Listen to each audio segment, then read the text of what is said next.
House Speaker Paul Ryan RWis, desperate to approve a massive tax cut package, spent much of the week making a specific boast the GOP planned. Ryan told several conservative media outlets, delivers a tax cut for everybody. Whole benefit every single person, he said. At face value, that doesn't even make sense. Even if we put aside the independent assessments that show millions of Americans would pay more in taxes under the House Republican proposal, the whole point of tax reform is to shift burdens in such a way that some would pay less and others would pay more. To hear Ryan tell it, GOP officials have come up with a way to cut taxes for literally everyone who pays taxes in this country. That's clearly wrong, and an ostensible budget wonk should know better.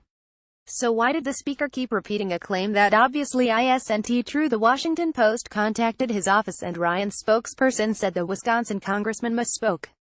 Indeed, he tried to clarify the claim with reporters yesterday. When you take the thing all in its totality, what the analysis shows us, whether it's analysis from Joint Committee on Taxation, from the Tax Foundation, or even the Tax Policy Center, that the average households at every income level see a tax cut.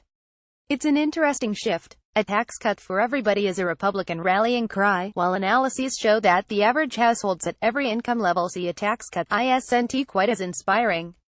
If we set the bar for honesty very low, it'll give Ryan some credit for changing his talking point.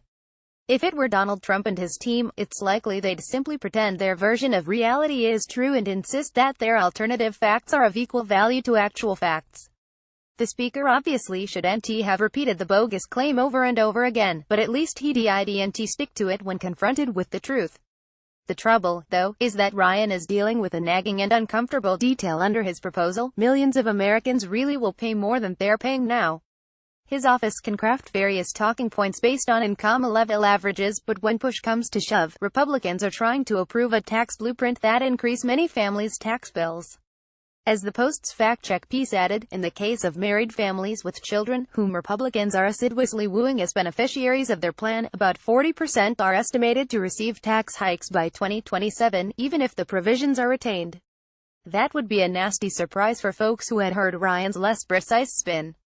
Republicans can tell these folks about averages and the trickle-down effects of their tax hike paying for a corporate tax break, but I have a hunch they won't be impressed.